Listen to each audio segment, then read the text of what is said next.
మహాగణాధిపతయే నమః. ఓం గురుభ్యో నమః. ఓం శ్రీమాత్రే నమః.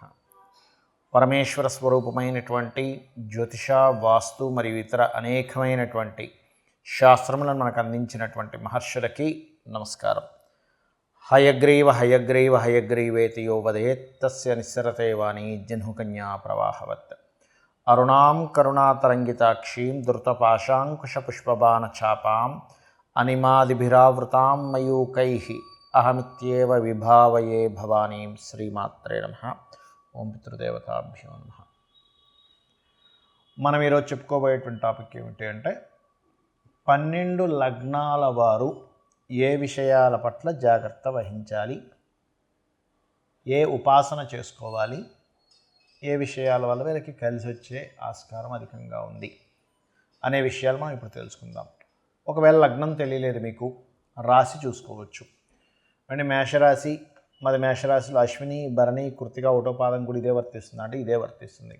అయితే ఫస్ట్ ప్రిఫరెన్స్ లగ్నానికి ఇవ్వండి, సెకండ్ ప్రిఫరెన్స్ రాశికి ఇవ్వండి లగ్నం తెలియని పక్షంలో.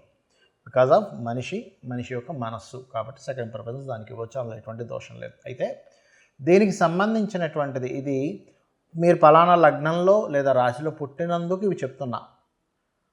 బట్ మీ పర్సనల్ చార్ట్ బట్టి కొన్ని కండిషన్స్ ఉంటాయి, అది నేను మీకు వీడియో ఆఖరిలో చెప్తాను. వీడియో ఆఖరి వరకు చూసినట్లయితే మీకు పరిపూర్ణంగా తెలుస్తుంది. ఇప్పుడు ఒక్కొక్క లగ్నం గురించి మనం తెలుసుకుందాం. కన్యాలగ్నము, కన్యారాశి. కన్యాలగ్నంలో జన్మించారు మీరు, స్ట్రైట్ అవే కన్యాలగ్నం నుంచి మీరు చూసుకోవచ్చు. అలా కాదండి, నాకు లగ్నం తెలియదు, కేవలం కన్యా రాశిని మాత్రమే మా వాళ్ళు చెప్పారు, అందులో పలానా నక్షత్రం అండి అంటూ ఉంటారు. అంటే ఏమిటి, మీరు గనక కన్యా రాశిలో ఉత్తర 2, 3, 4 పాదాల్లో జన్మించిన, హస్త నక్షత్రంలో జన్మించిన, చిత్త 1, 2 పాదాల్లో జన్మించిన, మీరు మొట్టమొదటిగా చేయవలసింది ఏమిటంటే ఉత్తరా నక్షత్రంలో జన్మిస్తే నిద్ర లేచిన వెంటనే సూర్యభగవానుని లేదా పరమేశ్వరుని ధ్యానం చేస్తూ నిద్రలేవండి.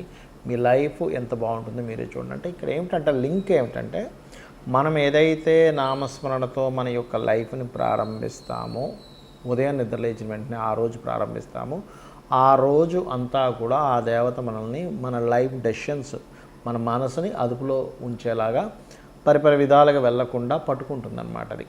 అలాగే ఎందుకంటే మన లైఫ్ అంతా కూడా దేని మీద ఆధారపడి ఉంది అంటే మన మనసు పరిపరి విధాలుగా పరిగెట్టడం వల్లే మనకి ఇబ్బంది అనేటువంటిది వస్తూ ఉంటుంది. అదేవిధంగా హస్త నక్షత్రం వారు అమ్మవారి యొక్క, రాజరాజేశ్వరి అమ్మవారి యొక్క నామస్మరణతోని ఓం రాజరాజేశ్వరి నమః అనేటువంటిది, చిత్తా నక్షత్రం వారు స్కందుని నామంతో లేదా నరసింహస్వామి యొక్క నామంతో మీరు నిద్రలేచి ధ్యానం చేసుకోవడం ద్వారా మీ లైఫ్ అనేటువంటిది బాగుంటుంది. అయితే ఇక్కడ కన్యవారికి ఏ విషయాల వల్ల మీరు ఇబ్బంది పడతారు, ఏ అంశం మిమ్మల్ని ఇబ్బంది పెడుతుంది అంటే ముఖ్యంగా మదర్తో మీ యొక్క కర్మ సంబంధం కలిగి ఉంటుంది. అంటే సంథింగ్ మీరు మదర్కి చేయాల్సి రావడము, మదర్ ద్వారా మీరు కొంత స్ట్రెస్ అవ్వడము, లేదా సిబ్లింగ్స్తో అంటే తోబుట్టువుల వరుస వాళ్ళతో, కన్యాలగ్నం వారు కన్యారాశి బాగా అర్థం చేసుకోండి, తోబుట్టువులతో సంబంధం ఉంటుంది అక్కడ. అంటే తోబుట్టువులే మీకు ఏదైనా ఇబ్బంది పెట్టడం కావచ్చు,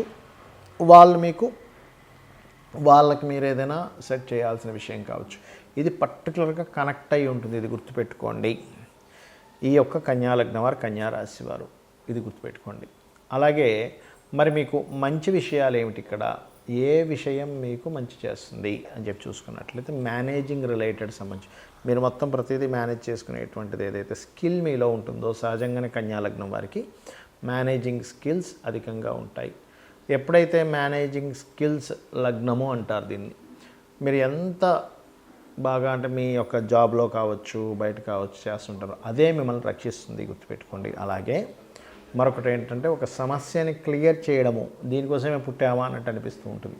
ఎందుకంటే శనికి 5, 6 ఆధిపత్యం వచ్చింది మీ లైఫ్లో. ముఖ్యంగా మీ యొక్క లైఫ్లో వివాహం చేసుకోవడమే ముఖ్యంగా లైఫ్ని ఎక్కువగా టర్న్ చేస్తుంది మీ లైఫ్లో. సో ఇక్కడ ఏంటంటే మీరు ఈ యొక్క కర్మల నుంచి విముక్తి పొందాలన్నా, ఎందుకంటే మీ ఆలోచనలు, మీరు చేసే నిర్ణయాలు, ఇవన్నీ కూడా మీ కర్మ తీరడం, ఇవన్నీ కూడా మీ సంతానంతో కూడా కనెక్ట్ అయి ఉంటుందండి. ఎప్పుడైతే సంతానం కలిగిందో మీకు, అక్కడి నుంచి మీ ప్యాటర్న్ వేరే రకంగా వెళ్తూ ఉంటుంది. బట్ మీరు ఎంత వెంకటేశ్వర స్వామి యొక్క నామస్మరణ చేస్తారో మీరు ఈ యొక్క కర్మల నుంచి బయటపడడం జరుగుతుంది. అంటే నిత్యము వెంకటేశ్వర స్వామి స్తోత్రాలు చేసుకోండి, అన్ని విధాలా బాగుంటుంది. ఇప్పటి వరకు మనం ఏదైతే చెప్పుకున్నామో మీది గనక పలానా లగ్నం అయితే పలానా విషయాలు జాగ్రత్తగా ఉండండి అని, పలానా ఉపాసన చేయండి అని, లేకపోతే పలానా విషయాలు మీకు అందిపుచ్చుకుంటారని, మీ లైఫ్లో ఈ విషయాల్లో బాగుంటుంది మనం ఏవైతే చెప్పుకున్నామో ఇవన్నీ కూడా మీ లగ్నం బేస్ చేసుకొని దీన్ని స్థిరంగా ఉండేటువంటి కారకత్వాలు అంటారు. అంటే పలానా లగ్నంలో పుట్టాము అంటే పంచమాధిపతి రవి అవుతాడు మేషంలో పుడితే, లేదా వృషభంలో పుడితే పంచమాధిపతి బుధుడవుతాడు, అదే మిథునంలో పుడితే పంచమాధిపతి శుక్రుడు అవుతాడు, లేకపోతే లగ్నాధిపతి బుధుడవుతాడు. ఇట్లా కొన్ని కాంబినేషన్స్ బట్టి చెప్పుకుందాం. మరి పర్సనల్ చార్ట్లో ఇది ఏమైనా మార్పు వస్తుందా అంటే ఖచ్చితంగా పర్సనల్ చార్ట్ దగ్గరికి వచ్చేసరికి మార్పు వస్తుంది. ఎలాగా అంటే చెప్తాను చూడండి. ఇప్పుడు టీటీ ఇంజెక్షన్ ఉంది. టీటీ ఇంజెక్షన్ ఏదైనా సెప్టిక్ అయితే వేస్తారు. ఇప్పుడు ఆ ఇంజెక్షన్ అందరికీ పడదు, కొంతమందికి టెస్ట్ చేస్తారు. మీరు కొంచెంసేపు కూర్చోండి. ఎందుకండి అది అందరికీ వాడడానికే కదా అంటే కొంతమందికి స్పెసిఫిక్గా కొన్ని పడవు. కొన్ని ఫుడ్స్ కావచ్చు, కొన్ని మెడిసిన్స్ కావచ్చు, కొన్ని వాతావరణాలు కావచ్చు, కొంత నీరు కూడా. ఒక్కోసారి చూడండి, నేను వేరే దగ్గరికి వెళ్ళానండి, అక్కడ వాటర్ నాకు పడలేదండి అంటాం, అక్కడ గాలి నాకు పడలేదండి అంటాం, ఆ ఫుడ్ నాకు పడలేదండి అంటాం. ఎందుకంటామండి? మరి మిగతా 100 మంది బాగానే ఉన్నారుగా, నీకు ఒక్కడికి ఎందుకు ఇలా అయిందంటే బికాజ్ ఆఫ్ ఎవరి శరీరతత్వాన్ని బట్టి వారికి ఎలా అయితే కొన్ని విషయాలు బాగా పడతాయి, కొంతమందికి బాగా పడవు. అదేవిధంగా సబ్జెక్ట్స్ కూడా చూడండి, 40 మంది పిల్లల్ని కూర్చోబెట్టి టీచర్ చెప్తా, అందులో ఒకరికి అద్భుతంగా అర్థమవుతుంది, కొంతమందికి అసలు సబ్జెక్ట్ అర్థం కాదు. ఎందుకు? మరి అందరికీ ఒకలాగే చెప్పింది కదా టీచర్ అంటే బికాజ్ ఆఫ్ వాళ్ళకున్నటువంటి అవగాహన, వాళ్ళకున్న ఇంట్రెస్ట్, ఇవన్నీ మనం బేరేజ్ చేసుకుంటాం. అంటే పర్సనల్గా ఉండే వాళ్ళ తెలివితేటలు కానీ వాళ్ళకుండే శరీరతత్వాన్ని బట్టి వాళ్ళకి తెలుస్తూ ఉంటుంది. అలాగే మీ జన్మజాతకంలో ఉండే కాంబినేషన్స్ ఇప్పుడు నేను చెప్పినవి ఏవైతే ఉన్నాయో కొంతవరకు అది మారుస్తూ ఉంటుంది. అంటే ఉదాహరణకి నేను మీకు మేషలగ్నం వారికి అప్పుల విషయంలోనే మెయిన్గా జాగ్రత్తగా ఉండాలని చెప్పాను. కానీ వారి జన్మజాతకంలో కొంచెం బుధుడు బాగున్నాడు అనుకోండి, అప్పుడు అంత ప్రమాదం రాదు. లేదా బుధుడు ఇంకా పాడైపోయాడు ఉదాహరణకి, అప్పుడు ఇంకా ఎక్కువ ప్రభావం వస్తుంది. సో ఇలాంటివి చూసుకోవాలి. అంటే ఏమిటి? నేను ఏదైనా ఆరోగ్యం గురించి చెప్పానంటే మీ జాతచక్రంలో రవిని చూసుకోండి. రవి బాగున్నాడంటే మీరేం కంగారు పడక్కర్లేదు. రవి కనుక పాడేయాడంటే ఇంకొంచెం జాగ్రత్తగా ఉండాలి. మానసిక విషయాల గురించి చెప్పాను, చంద్రుడు బాగున్నాడు, ఎక్కువ కంగారు అక్కర్లేదు. చంద్రుడు పాడయ్యాడు, అప్పుడు మీరు ఏ బియ్యం దానం ఇవ్వడమో చేయండి.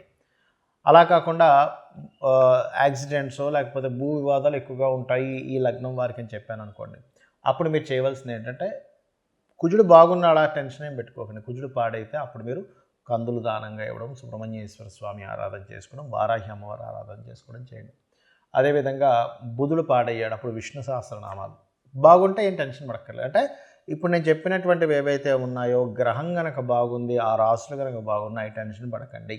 ఆ రాసులు బాగోలేవండి, ఆ గ్రహం పాడైంది, మరింత ఎక్కువ జాగ్రత్త తీసుకోండి నేను మీకు క్లారిటీ ఇస్తున్నాను. అదేవిధంగా గురువు అయితే శనగలు దానంగా ఇవ్వడం, గురువులు అంటే ఏదైనా బంగారానికి సంబంధించినటువంటి టీచింగ్ లైన్స్ సంబంధించిన విషయాల్లో కొంత జాగ్రత్తగా ఉండాలి. శుక్రుడైతే వివాహ సంబంధించిన విషయాల్లోని, శని భగవానుడైతే మీరు చేసే జాబ్ రిలేటెడ్ సంబంధించిన విషయాల్లోని, హెల్త్ విషయాల్లోని, రాహు అయితే విదేశాలకు వెళ్ళి అక్కడ ఉండేటువంటి విషయాల్లోని, కేతు అయితే కొంత ఆధ్యాత్మికత లేదా కొంత వైరాగ్య సంబంధించిన కొంతమందికి వస్తుంటుంది. అది పర్టికులర్గా ఏంటంటే కొన్నిసార్లు అయ్యో ఇటువంటి వైరాగ్యం ఈ సమయంలో రావడం ఏమిటి అనుకుంటూ ఉంటాం. ఏది మన మహాభారతంలో ఆ యొక్క యుద్ధం జరిగే సమయంలో అర్జునుడికి వచ్చినట్టు, అంటే ధర్మాన్ని వీడి ఒక రకమైన వైరాగ్యం. అప్పుడు కృష్ణుడు లాంటి వాడు మనకు కావాలి. ఆ శ్రీకృష్ణ పరమాత్మ యొక్క భగవద్గీత ఎవరైతే వింటారో ఈ వైరాగ్యం కూడా తగ్గుతుంది.